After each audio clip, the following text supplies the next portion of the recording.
Cassie, and I am a first grade teacher. I just wanted to let you guys in on my classroom.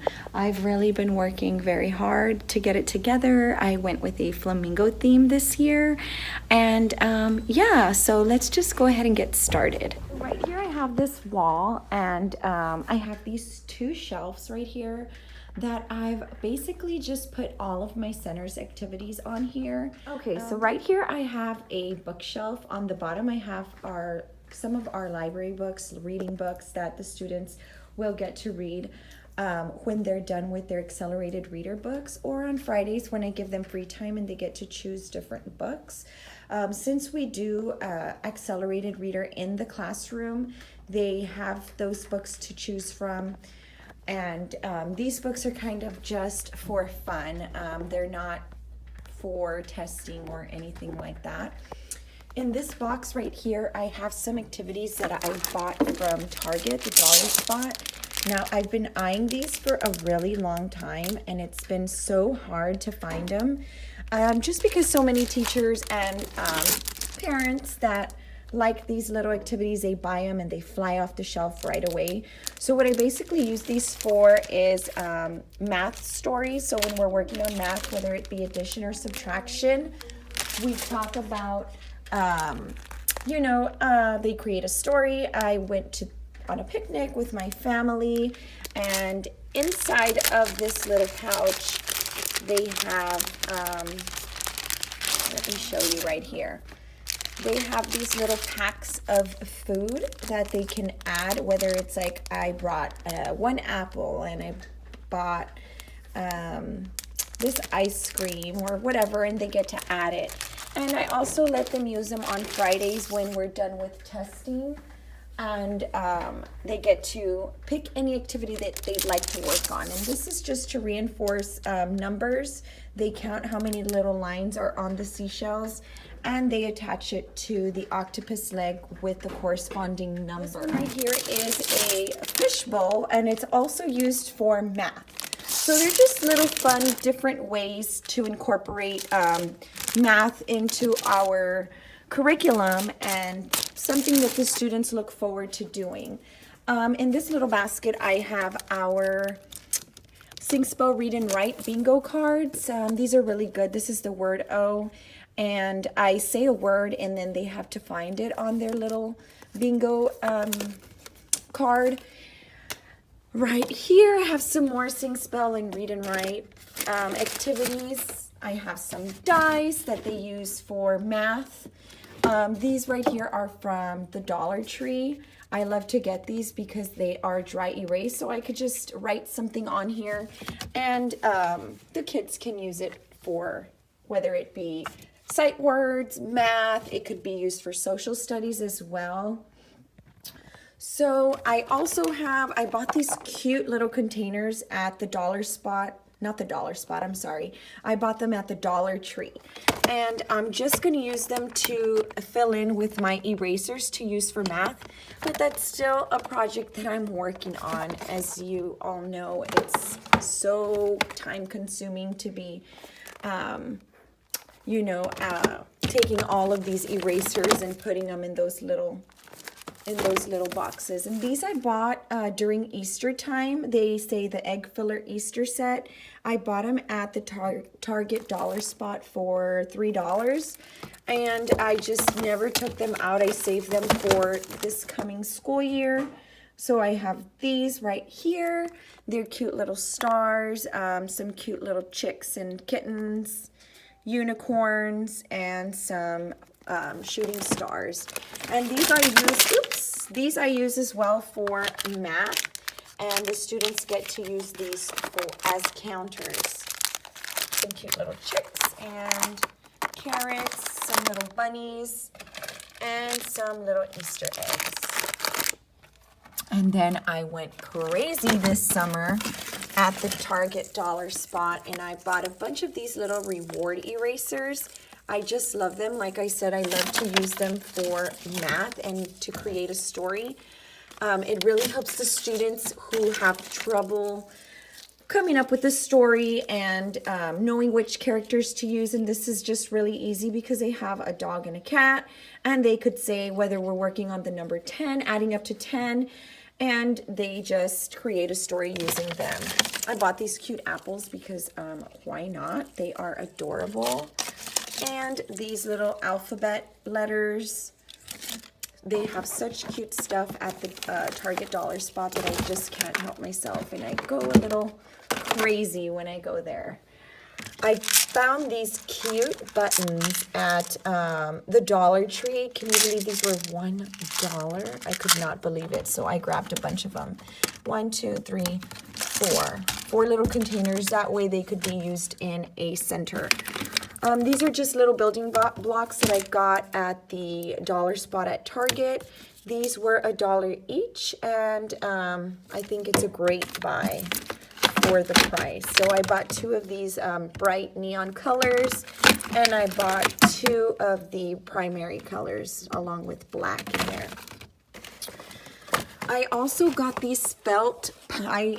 This one is a felt pie set, and it's also used for math and also for free play. If ever we have free players, I reward them. They can use these for different activities. And so I got the felt ice cream set, and each one of these cost $3. So it's not bad, guys, if you think about it. It's really worth your money. They will last you a long time if you really show your students how to you know, take care of your stuff.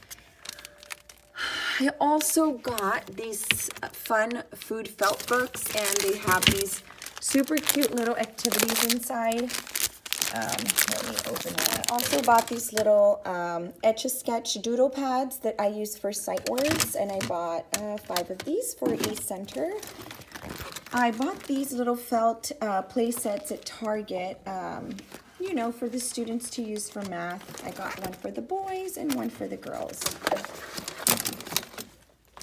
These little lacing shapes are a good little downtime activity that students can use to, you know, practice on their hand and eye coordination, and they're just super cute.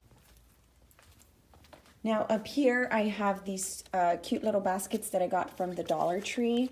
I've had them, I want to say, for about 3 years, and they've held up pretty well. In here I just have our phonetic storybooks that go along with our Sing, Spell, Read, and Write curriculum.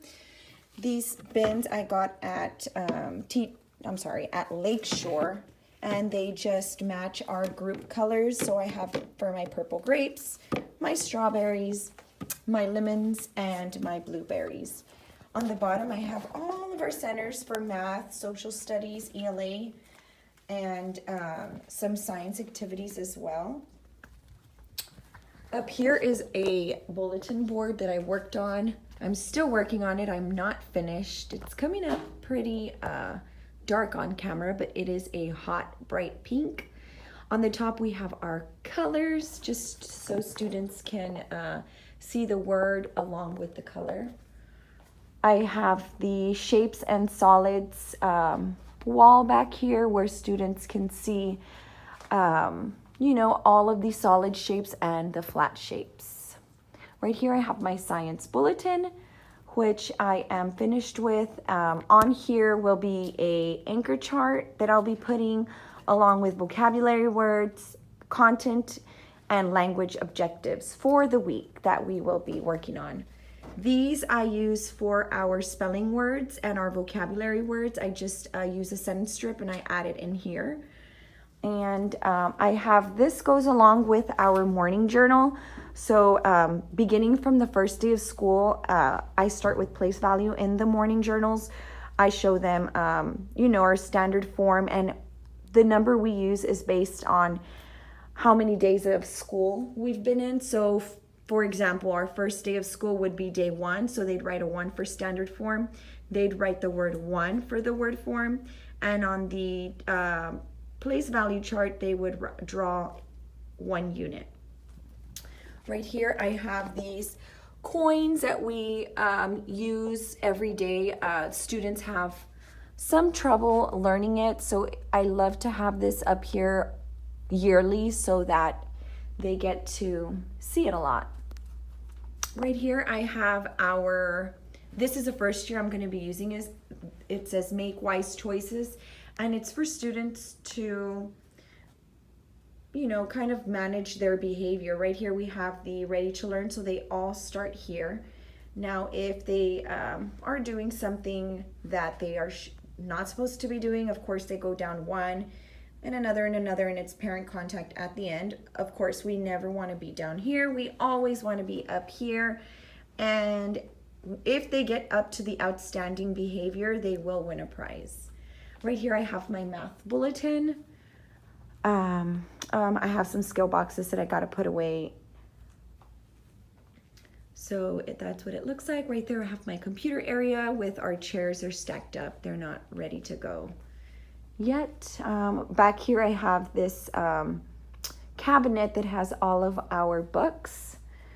On this side I have my English language arts bulletin, which I am thinking about switching over to this side just because it's a lot bigger and there's a lot of stuff that goes with ELA.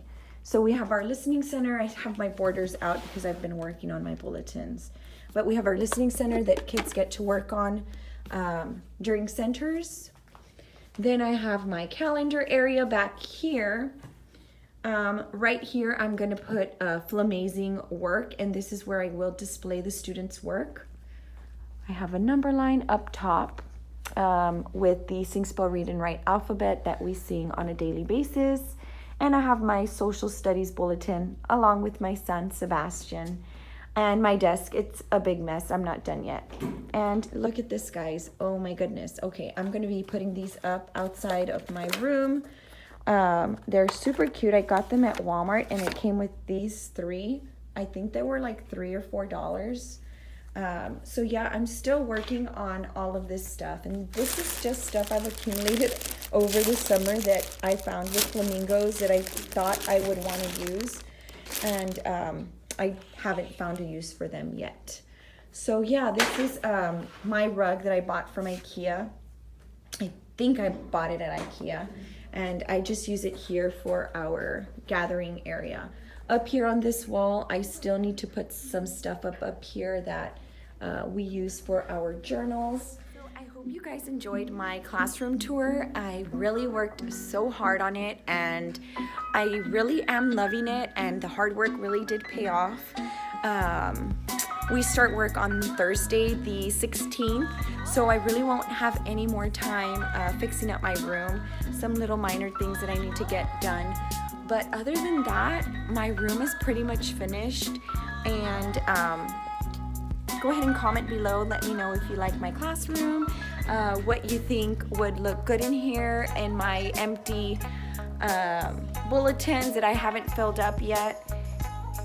Thank you so much for watching. If you enjoyed my video, please like and subscribe, and I will be coming up with more videos and more ideas for your classroom, and I hope you enjoyed. Bye.